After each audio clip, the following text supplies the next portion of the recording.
Today we're on our way to Bohnice, Hřbitovi, the infamous, unkempt, unloved cemetery for the mentally ill in Prague 8.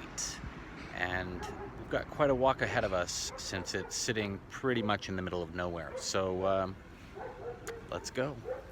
We're on a giant brontosaurus. There's a brontosaurus head. And we're going down this slide. Here we go.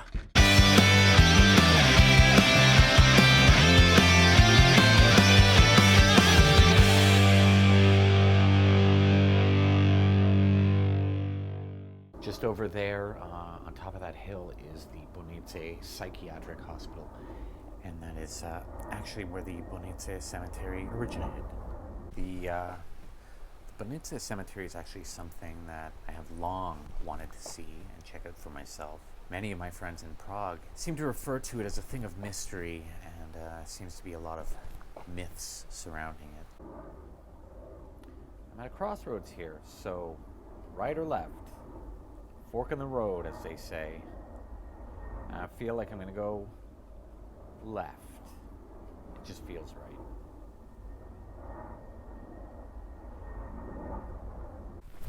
right. Uh-oh. This guy doesn't look friendly at all. Actually, he looks a little friendly. Again, we're at a fork in the road. We're also at a point where the asphalt has turned into just a good old dirt road. Well, it looks like someone's been playing a little bit of shoot the sign. And it looks like we're coming across the last vestiges of some country houses here. And this one has a pretty good garden. Some nice lively sunflowers. I'm not really sure I'd want to live beside a cemetery, especially one that's been dubbed the most haunted in Europe. Would you? This road goes for probably about another half a mile up that way, but I'm gonna go cut through here and save myself some time. Another fork in the road, but this isn't a road, this is a path. Fork in the path. Same concept. I'm going right.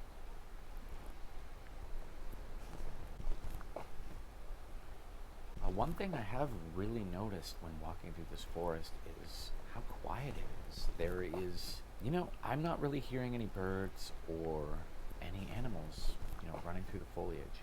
It's kind of strange. What's that? So I think we've arrived. This looks to be the outer wall of the cemetery. And I've just got to figure out a way to get in there now.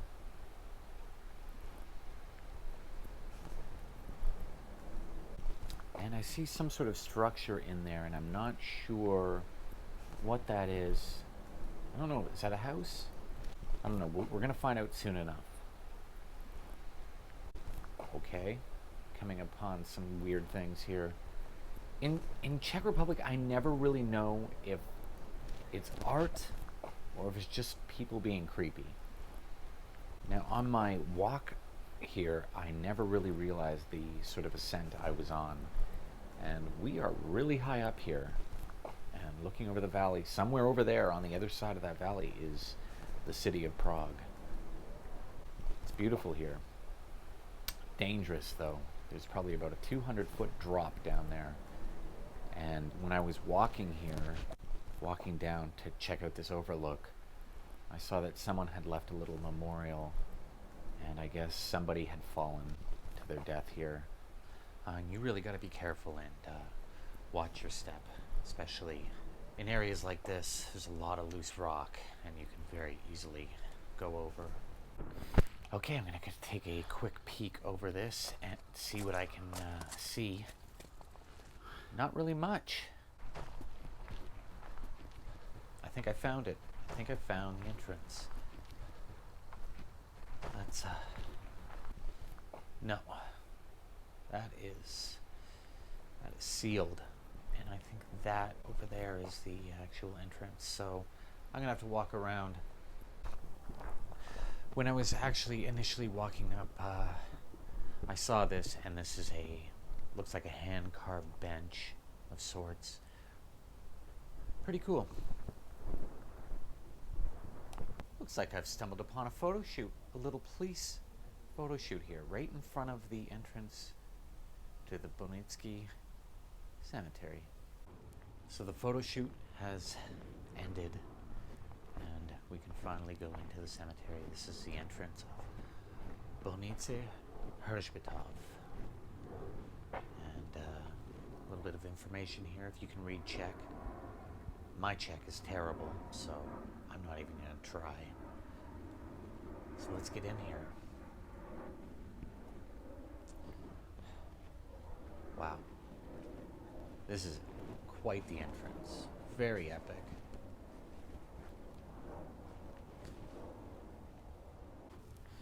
As you can see, everything in here is covered in ivy. The ground, the trees, tombstones, everything. It's like a sea of green.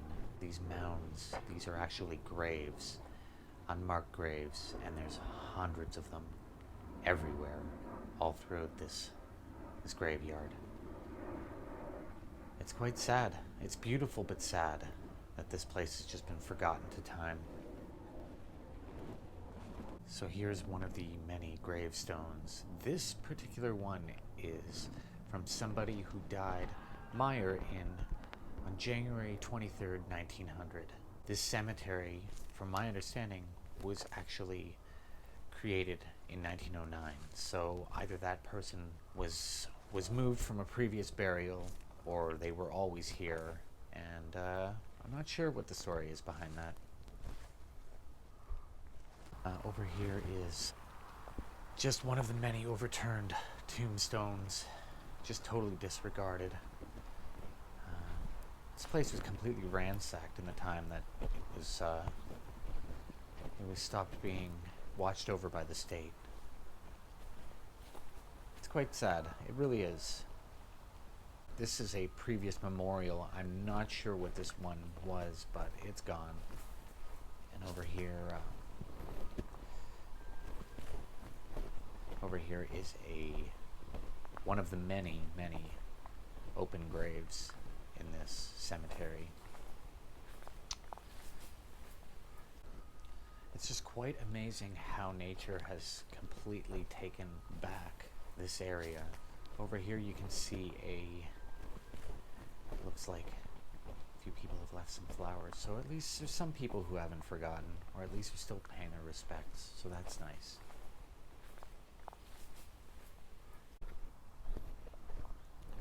And right to my left over here, you can see this gravestone is completely covered in ivy, and it's been stripped of all identifying markers. This is the gravestone for Maria Tuma, one of the first people buried here when it was created in 1912, and very interesting because someone has left a picture of Maria, and it really gives a face to this place. Up ahead is the chapel that was built in memory of the victims of World War I, and I can't really be sure of when it was exactly built, but I think it was probably built around the time the cemetery itself was built, so around 1909. This place has been dubbed the most haunted cemetery in all of Europe, and when you take into account its history and the people buried here, it's quite understandable. Because of this, it's attracted a lot of unsavory characters over the years. And when you see something like this, it makes you wonder whether it's just regular Czechs paying tribute to the dead, or something a little bit more sinister. Aside from patients from the psychiatric hospital in World War I, many of whom had actually committed suicide at the hospital, there are the graves of murderers and rapists. It's said that there are somewhere around 5,000 people buried here.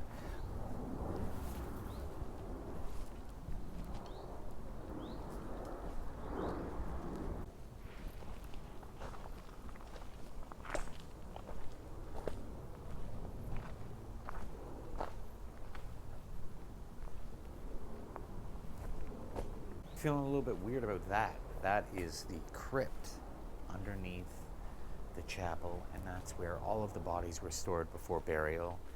And maybe it's because I'm alone.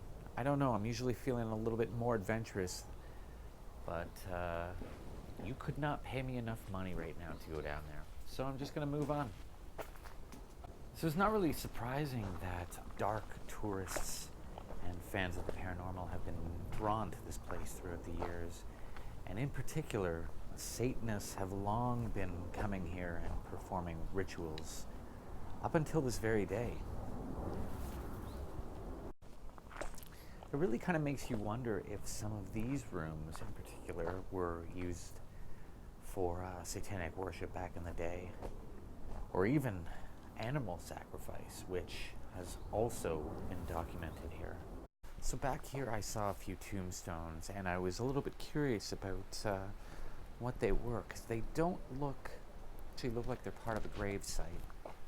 They look a little bit too close together, so it makes you wonder if someone has moved these from another part of the graveyard and put them here. I think one of my favorite parts of this cemetery are the trails that go through the forest and through the ivy. It almost doesn't look real.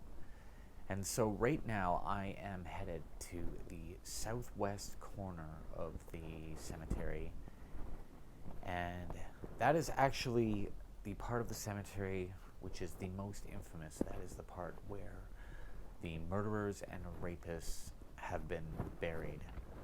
And it's said that to make room for a lot of the burials here, there's an open grave there, but a lot of the burials here, the people are stacked 3 people high, which is not a very respectful way of being buried, just kind of stacking people upon each other.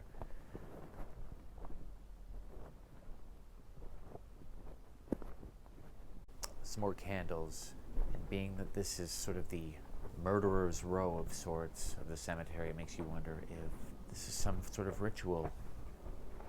Again, so many questions, so many mysteries here. It does look odd, because there doesn't actually seem to be a grave here, so very weird. One of the very first people buried here, tragically, was an 11-year-old nurse named František Janovsky. František was buried on September 11th, 1909, which was one day before this cemetery actually opened officially on September 12th. So up ahead through the trees, this is what I assume, because there's not a lot of information on this, is the Italian monument to the Italians who left Trentino in 1916 during World War I, and they settled in Bohnice. Not a lot of information on this. This was consecrated on October 16th, 1932 by Cardinal Kaspar, who was the Archbishop of Prague. So, as you can see, it's been completely stripped of all identifying markers. And just over here, this pit in the ground surrounded by ivy, I assume this is also an open grave. Don't know where that goes. And yet another open grave over here, just littered with them. I really hope you enjoyed my visit to Bohnice Hospital today, otherwise known as the Bohnice Psychiatric Cemetery.